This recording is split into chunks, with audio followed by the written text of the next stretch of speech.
সোনার বাংলা, আমি তোমায় ভালোবাসি, চিরদিন তোমার আকাশ, চিরদিন তোমার আকাশ, তোমার বাতাস আমার প্রাণে, তোমায় আমার প্রাণে বাজায় বাঁশি।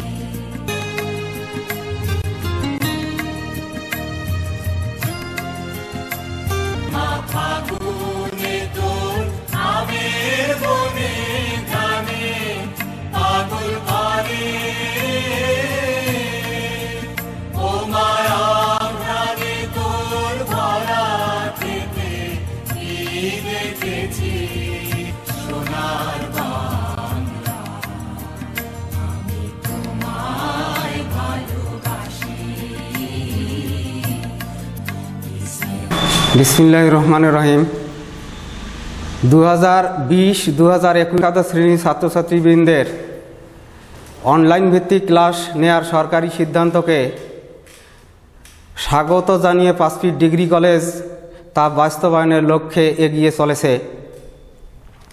আমি মোহাম্মদ আমজাদ হোসেন, প্রভাষক বাংলা। স্নেহাস্পদ ছাত্রছাত্রীবৃন্দ, আশা করি তোমরা সবাই ভালো আছো। আমরা সবাই জানি করোনা ভাইরাসের কালো থাবায় শিক্ষা প্রতিষ্ঠান সহ সকল ক্ষেত্রে স্থবিরতার সৃষ্টি হয়েছে। সে কারণেই অনলাইন ভিত্তিক ক্লাস নেয়ার সিদ্ধান্ত গৃহীত হয়েছে। আমি আজ তোমাদের বাংলা প্রথম পত্রের কবিতা অংশের একটা সুনামধন্য খ্যাতিসম্পন্ন কবিতা আলোচনা করব। কবিতাটির নাম ঐকতান, লিখেছেন বিশ্বকবি রবীন্দ্রনাথ ঠাকুর। পৃথিবীতে প্রতিটি ভাষায় সাহিত্য রচিত হয়েছে, বাংলাও একটি সাহিত্য এবং খ্যাতিসম্পন্ন ভাষা। এই ভাষায় যত সাহিত্য সৃষ্টি হয়েছে তুলনামূলক বিচারে তা খুব সুনামধন্য। সাহিত্যের বিভিন্ন শাখা প্রশাখা রয়েছে। শাখা প্রশাখাগুলোর মধ্যে অন্যতম একটা শাখা হলো কবিতা। তো সাহিত্য পাঠের আগে সাহিত্যের সংজ্ঞা জানা আমাদের খুবই জরুরি। আমি খুব খ্যাতিসম্পন্ন, সুনামধন্য, গ্রহণযোগ্য একটা সংজ্ঞা বলবো, আশা করি তোমরা সেটা আত্মস্থ করবে। শ্রীশচন্দ্র দাস বলেছেন, নিজের কথা, পরের কথা, বাহ্য জগতের কথা সাহিত্যিকের মনোবিনায় যে সুরে ঝঙ্কৃত হয় তার শিল্পসঙ্গত প্রকাশই সাহিত্য। যেহেতু কবিতা আলোচনা করব, সেহেতু কবিতার সংজ্ঞা আমাদের জানা উচিত। যা পড়ব তার সংজ্ঞা না জানার আগ্রহ আমাদের থাকা উচিত, জানলে ভালো লাগবে, ভালো লাগার বিষয় বটে। কবিতার সংজ্ঞা এস.টি. কলেরিজ বলেছেন, best words in the best order, অর্থাৎ অপরিহার্য শব্দের অবশ্যম্ভাবী বাণীবিন্যাসকে কবিতা বলে। তো বাংলা সাহিত্যে রবীন্দ্রনাথ সূর্যের ন্যায়, সূর্যকে কেন্দ্র করে যেমন অন্যান্য গ্রহ, নক্ষত্র, উপগ্রহ পরিক্রমণ করে, অনুরূপভাবে রবীন্দ্রনাথকে কেন্দ্র করে অন্যান্য কবি সাহিত্যিকগণ সাহিত্য চর্চা বা সাহিত্য সাধনা করেছেন। বাংলা সাহিত্যে রবীন্দ্রনাথ ঠিক নক্ষত্রের মতোই। জনৈক মনীষী বলেছেন, কবিত্ব অপেক্ষা কবিকে জানলে তাতে অনেক বেশি লাভ। এইখানে কবিত্ব হলো ঐকতান কবিতাটা, এর ব্যাখ্যা, এর অন্তর্নিহিত তাৎপর্য জানা হলো কবিত্ব। আর কবি রবীন্দ্রনাথ নিজেই। এখানে মনীষীর কথা মোতাবেক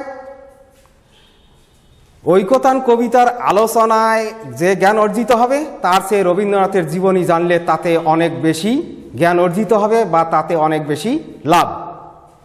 সে কারণেই কবি রবীন্দ্রনাথের জীবন এবং সাহিত্য সাধনা সম্পর্কে একটু জ্ঞান দেওয়ার চেষ্টা করব। তোমাদের সাহিত্য বইয়ে কবি লেখক সম্পর্কে আলোচনা আছে। যেহেতু সৃজনশীল প্রশ্নের ধারায় কবি সাহিত্যিকদের ওপর প্রশ্ন আসে, সেহেতু তোমরা কবি সাহিত্যিকদের জীবনী যেটা তোমার সাহিত্যে আছে, পাঠ্য বই আছে, সেটা আত্মস্থ করবে। আর এরপর গুরুত্বপূর্ণ কিছু কথা কবির ওপর আমি বলতেছি। বিশ্বকবি রবীন্দ্রনাথ ঠাকুর বাংলা সাহিত্যের আকাশে সূর্যের ন্যায় অত্যন্ত সুনামধন্য কবি। বাংলা সাহিত্যের জগতে এমন খ্যাতিসম্পন্ন কবির আর সাক্ষাৎ মেলেনি। রবীন্দ্রনাথ কলকাতার জোড়াসাঁকোর বিখ্যাত ঠাকুর পরিবারে 1861 সালে 7ই মে জন্মগ্রহণ করেন। রবীন্দ্রনাথের পিতামহ প্রিন্স দ্বারকানাথ ঠাকুর। রবীন্দ্রনাথের পিতার নাম মহর্ষি দেবেন্দ্রনাথ ঠাকুর। রবীন্দ্রনাথের মাতার নাম সারদা দেবী। রবীন্দ্রনাথেরা ভাই বোন ছিলেন 15 জন, তার মধ্যে 10 জন ভাই, 5 জন বোন। রবীন্দ্রনাথ পিতামাতার 14তম সন্তান। রবীন্দ্রনাথের মা যদি 13তম সন্তান প্রসব করার পর আর সন্তান প্রসব না করতেন, তবে বাংলা সাহিত্যের আকাশে রবীন্দ্রনাথের এই বিকশিত প্রতিভা আমরা কখনো প্রত্যক্ষ করতে পারতাম না। রবীন্দ্রনাথের স্ত্রীর নাম মৃণালিনী দেবী। রবীন্দ্রনাথের রথীন্দ্রনাথ, সমীন্দ্রনাথ 2 ছেলে, মাধুরীলতা, রেণুকা, মীরা 3 মেয়ে। রবীন্দ্রনাথের বয়স যখন 4 তখন তার হাতে খড়ি দেওয়া হয়। রবীন্দ্রনাথের বয়স যখন 8 তখন কলকাতার নর্মাল স্কুলে তাকে ভর্তি করানো হয়। রবীন্দ্রনাথের প্রাতিষ্ঠানিক শিক্ষা কখনোই ভালো লাগেনি। একের পর এক শিক্ষা প্রতিষ্ঠান পরিবর্তন করিয়েছেন, কিন্তু কোনো প্রতিষ্ঠানেই তিনি মনোনিবেশ করেননি। আন্তরিকভাবে কোনো প্রতিষ্ঠানে প্রাতিষ্ঠানিক শিক্ষা গ্রহণ করেননি। এ কারণে রবীন্দ্রনাথের পরিবার রবীন্দ্রনাথকে নিয়ে দুশ্চিন্তাগ্রস্ত হয়েছিলেন। কিন্তু ঠাকুর পরিবার সর্বদিক দিয়ে সংস্কৃতি মানা। রবীন্দ্রনাথের শিক্ষা থেমে থাকেনি। প্রতিটি বিষয়ের সূক্ষ্ম দক্ষ শিক্ষক দ্বারা, গৃহশিক্ষক দ্বারা তার শিক্ষা জীবন অতিবাহিত হয়েছে। রবীন্দ্রনাথ ছোটবেলা থেকেই সাহিত্য সাধনা করেছেন। দীর্ঘ 80 বছরের হায়াতে জিন্দিগির মধ্যে প্রায় 70 বছর তিনি সাহিত্য সাধনা করে বাংলা সাহিত্যকে পরিপূর্ণ করে দিয়েছেন। রবীন্দ্রনাথ 12 বছর বয়সে, রবীন্দ্রনাথের বয়স যখন 12 তখন তার প্রথম কাব্য বনফুল প্রকাশিত হয়। রবীন্দ্রনাথ একাধারে কবি, উপন্যাসিক, গল্পকার, প্রবন্ধকার, শিক্ষাবিদ, ভাষাবিদ, নাট্যকার, গীতিকার, সুরকার, গায়ক, অভিনেতা, নাট্য প্রযোজক, চিত্রশিল্পী, গবেষক, দার্শনিক, বহু অভিধায় তাকে আখ্যায়িত করা সম্ভব। তার সাহিত্য পত্রিকার নাম সাধনা। রবীন্দ্রনাথ 1901 সালে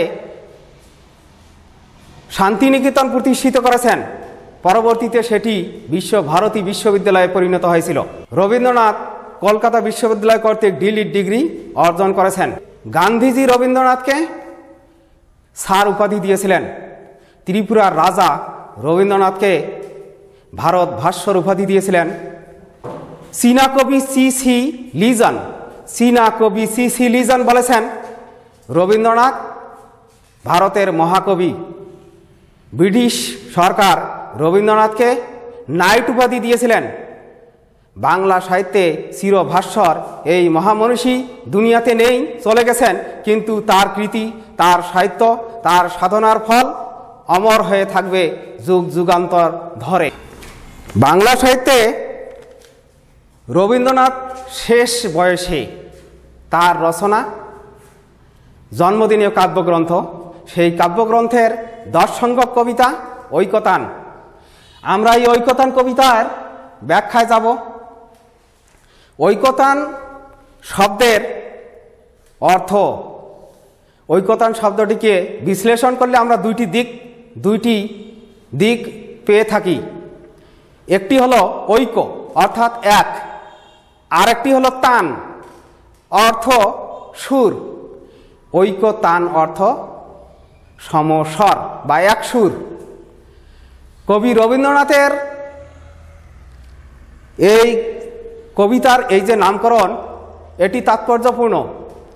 একজন কবি যখনই কোনো কবিতার নামকরণ করেন বা কোনো কাব্য কবিতার বিষয়ের নামকরণ করেন, তখন বিভিন্ন দিক বিবেচনা করে তা নামকরণ করেন। এই নামকরণটা অত্যন্ত তাৎপর্যপূর্ণ, গুরুত্ব বহন করে। ঐকতান এক সুর। একজন শিল্পী একটা গান পরিবেশন করতেছেন, যদি 10-12টা বাদ্যযন্ত্র বাজে এক সুরে বাজতে হবে, নইলে এই গানটি সুমিষ্ট হবে না, সুন্দরভাবে পরিবেশিত হবে না। যদি একটা বাদ্যযন্ত্র বেসুরা গায়, বেসুরা বাজে, তাহলে গানটি সুন্দরভাবে পরিবেশিত হবে না। অনুরূপভাবে কবি রবীন্দ্রনাথ ঐকতান কবিতায় যেটা বলতে চেয়েছেন সেটা হলো যে সাহিত্যে সব ধরনের কথা থাকবে, সব শ্রেণীর সব মানুষের কথা সাহিত্যে থাকবে, কিন্তু কবি রবীন্দ্রনাথের ব্যর্থতা পর্যবসিত হয়েছে এখানে, সেটা তিনি অকপটে স্বীকার করেছেন। ঐকতান কবিতা কবি রবীন্দ্রনাথের আত্মসমালোচনামূলক কবিতা, অর্থাৎ নিজের ভুল তিনি নিজেই স্বীকার করে গেছেন। প্রতিটি মানুষ ভুলের ঊর্ধ্বে নয়, রবীন্দ্রনাথও তেমনি, কিন্তু রবীন্দ্রনাথ যে ভুল করে গেছেন সেটা পরবর্তী কবি সাহিত্যিকগণ যাতে না করেন, সে কথা তিনি পরবর্তী কবি সাহিত্যিকদের কাছে আবেদন রেখে গেছেন। কবি রবীন্দ্রনাথ ঐকতান কবিতায় যে তার ব্যর্থতার কথা উল্লেখ করেছেন, তার আত্মসমালোচনা করেছেন, সে বিষয় আমরা কবিতা আলোচনা করলে উপলব্ধি করতে পারবো, আমরা তা পুঙ্খানুপুঙ্খভাবে বুঝতে পারবো। আমরা এখন কবিতা আলোচনা করব। কবিতার শুরু থেকে শেষ পর্যন্ত কবি তার ভুলের ব্যাখ্যাই দিয়ে গেছেন। তো কবিতার ব্যাখ্যা আমরা আলোচনা করব। কবিতা স্নেহস্পদ ছাত্রছাত্রীবৃন্দ, তোমরা বাসায় এই কবিতাটা ভালো করে পড়বে, আর আমার এই লেকচার শুনবে, রীতিমতো উপলব্ধি করার চেষ্টা করবে, বই পড়বে, সব মিলে এই কবিতাটার উপর তোমাকে পরিপূর্ণ দখল নিতে হবে, নইলে সৃজনশীল প্রশ্নের সুন্দর জবাব দেয়া কারো পক্ষে সম্ভব হবে না। আমি এখন ঐকতান কবিতার ব্যাখ্যা করব। কবি বলেছেন, বিপুলায় পৃথিবীর কতটুকু জানি। বিপুলা শব্দটি স্ত্রীবাচক শব্দ। বিপুলা অর্থ বিশাল। এই বিশালের ওপর আর কোনো বিশেষণ হয় না, পরিপূর্ণ বিশেষণ। বিপুলা বিশাল, বিশালের ওপর আর কোনো বিশেষণ প্রয়োগ করা সম্ভব নয়। বিপুলা এই পৃথিবীর কতটুকু জানি। কবি এখানে নিজেকে নিজেই প্রশ্ন করেছেন যে এই বিশাল বিশ্ব জগৎ আল্লাহ সৃষ্টি করেছেন, এই জগৎ সম্পর্কে জানা কোনো মানুষের পক্ষে সম্ভব নয়। রবীন্দ্রনাথের হায়াতে জিন্দিগি 80 বছর, 160 বছর সময় দিলেও রবীন্দ্রনাথ এই পৃথিবীর তেমন কিছুই জানতে পারতেন না, কিন্তু রবীন্দ্রনাথের আগ্রহ ছিল এই পৃথিবীর অনেক কিছু সম্পর্কে জ্ঞান অর্জন করা। তো প্রশ্ন করেছেন, বিপুলায় পৃথিবীর কতটুকু জানি, তার মানে তিনি তেমন কিছুই জানেন না। বিশাল পৃথিবীর যে আয়োজন বিধাতা সৃষ্টি করেছেন, এই সৃষ্টি জগৎ সম্পর্কে কারোই সম্পূর্ণ বা আংশিক জানাও সম্ভব নয়। কেউ গর্ব করে বলতে পারবে না যে আমি পৃথিবীর এত শতাংশ সম্পর্কে জ্ঞান অর্জন করেছি। বিপুলায় পৃথিবীর কতটুকু জানি, দেশে দেশে কত না নগর রাজধানী। দেশে দেশে কতটা নগর রাজধানী। পৃথিবীতে 200-এর অধিক রাষ্ট্র রয়েছে। এই যে প্রত্যেকটি রাষ্ট্র সুন্দরভাবে সাজিয়ে গুছিয়ে নেওয়া হয়েছে। এক এক রাষ্ট্র, এক এক রাজধানী শহর, এক এক নগর এক একভাবে সৌন্দর্যমণ্ডিত করে সাজানো হয়েছে। এগুলো সম্পর্কে কারো সুনির্দিষ্ট ধারণা অর্জন করা সম্ভব নয়।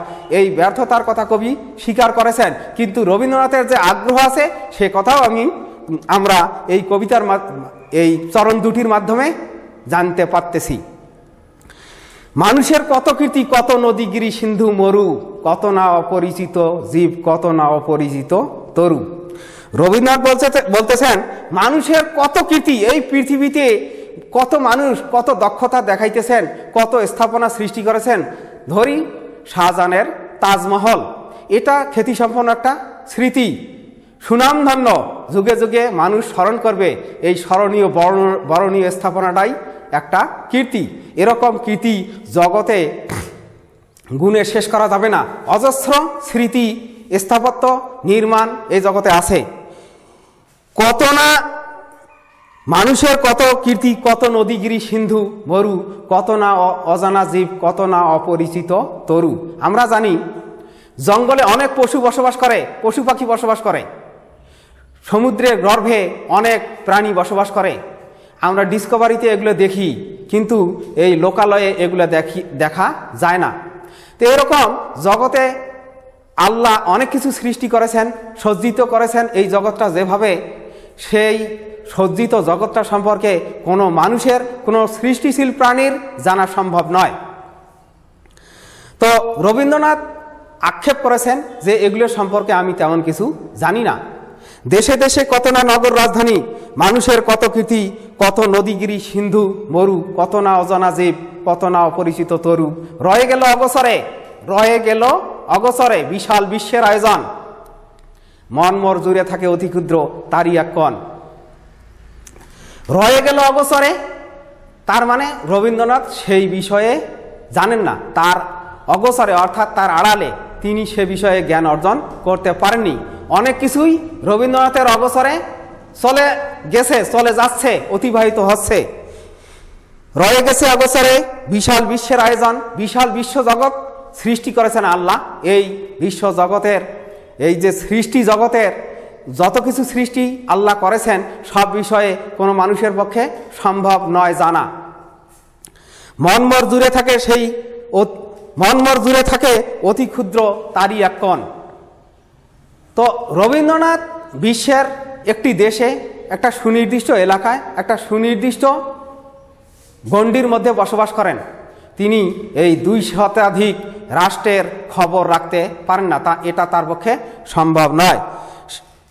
মনমর জুড়ে থাকে অতি ক্ষুদ্র তারই এক কণ।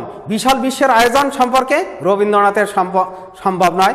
যদি তিনি কল্পনার পাখায় ভর করে অগ্রসর হন, বিচরণ করেন, তথাপিও তার পক্ষে এই বিশাল বিশ্ব জগৎ সম্পর্কে জানা সম্ভব নয়। কল্পনার পাখায় ভর করে জীবনানন্দ দাশ কল্পনার পাখায় ভর করে বিচরণ করেছেন, কিন্তু রবীন্দ্রনাথ সেরকম করলেও কারো পক্ষেই সম্ভব নয় বিশ্বজগৎকে জানা। যেমন জীবনানন্দ দাশ বলেছেন, 1000 বছর ধরে আমি পথ হাঁটিতেছি পৃথিবীর পথে, সিংহল সমুদ্র থেকে নিশীথের অন্ধকারে মালয় সাগরে, অনেক ঘুরেছি আমি বিম্বিসার অশোকের ধূসর জগতে। এরকম অনেকগুলো কথা, কিন্তু 1000 বছর ধরে আমি পথ হাঁটিতেছি পৃথিবীর পথে। জীবনানন্দ দাশ 55 বছর হায়াতে জিন্দিগি তার, কিন্তু কবিতায় বললেন 1000 বছর ধরে আমি পথ হাঁটিতেছি। এটা কল্পনা। 1000 বছর ধরে তিনি পৃথিবীর পথে পরিভ্রমণ করেননি, এটা কল্পনা। রবীন্দ্রনাথ অনুরূপ কল্পনা যদি করতেন, 1000 বছর ধরে এই পৃথিবী পরিভ্রমণ করতেন, তথাপিও তার পক্ষে এই পৃথিবী সম্পর্কে সম্যক জ্ঞান অর্জন করা সম্ভব নয়। যদি একটা দৃষ্টান্ত দেই, এরিস্টটল, প্লেটো, সক্রেটিস সম্পর্কে আমরা অনেকেই অবগত। এরিস্টটল, তার শিক্ষক প্লেটো, তার শিক্ষক সক্রেটিস। প্লেটো সক্রেটিস সম্পর্কে বলছেন যে আমার শিক্ষক সক্রেটিস, পৃথিবীর এমন কোনো দিক নেই যে দিকের পরামর্শ বা উপদেশ তিনি দিতে পারেন না। অথচ সক্রেটিস বলছেন যে জ্ঞান সমুদ্রের বেলাভূমিতে দাঁড়িয়ে আমি কিছু ধুলোবালি নিয়ে নাড়াচাড়া করেছি মাত্র। জ্ঞান সমুদ্রের বেলাভূমিতে আমি কিছু ধুলোবালি নিয়ে নাড়াচাড়া করেছি মাত্র, বিশাল জ্ঞান সাগরের কিছুই দেখা হয়নি আমার। তো মহাজ্ঞানী, মহাপণ্ডিত তারাও ব্যর্থ। এ জগৎ সম্পর্কে পরিপূর্ণ জ্ঞান অর্জন করা কারোর পক্ষে সম্ভব নয়, রবীন্দ্রনাথের পক্ষেও সম্ভব হয়নি। কিন্তু রবীন্দ্রনাথ চেষ্টা করেছেন, আকাঙ্ক্ষা ছিল, আগ্রহ ছিল জগৎ সম্পর্কে পরিপূর্ণ জ্ঞান অর্জন করা। এই আগ্রহকে আমরা স্বাগত জানাই, ধন্যবাদ জানাই রবীন্দ্রনাথকে। যে কবি রবীন্দ্রনাথের এটি একটি আত্মসমালোচনামূলক কবিতা। কবি এখানে স্বীকার করতেছেন যে তার ফাঁক রয়েছে, ঘাটতি রয়েছে। অর্থাৎ কবি রবীন্দ্রনাথ উঁচু বংশে জন্মগ্রহণ করেছেন, শ্রমিক শ্রেণী মানুষের সঙ্গে তার সম্পর্ক ছিল না, তাদের জীবনের সঙ্গে একাত্মতা ঘোষণা করে জীবন অতিবাহিত করেননি, তাদের সম্পর্কে সাহিত্য রচনা করেননি। অন্যান্য কবি সাহিত্যিকগণ সব বিষয়ে সাহিত্য রচনা করেছেন, কিন্তু রবীন্দ্রনাথ এই শ্রমিক শ্রেণী, তাঁতি, কৃষক, জেলে, শ্রমিক শ্রেণী মানুষের বিষয়ে সাহিত্য রচনা করেননি এবং তাদের সঙ্গে তিনি যোগাযোগ রক্ষা করেননি। এ কারণেই তিনি এই ক্ষেত্রে ঘাটতি বা ফাঁক রয়েছে তার, এক্ষেত্রে তিনি নিজেকে মানে অবজ্ঞা বা অবহেলা বা কূপমণ্ডুক হিসেবে আখ্যায়িত করেছেন, অর্থাৎ নিজের সমালোচনা নিজেই করেছেন। স্নেহাস্পদ ছাত্রছাত্রীবৃন্দ, আজ এ পর্যন্ত। তোমরা ভালো থাকো, আগামী ক্লাসে আবারও কথা হবে। ধন্যবাদ সবাইকে।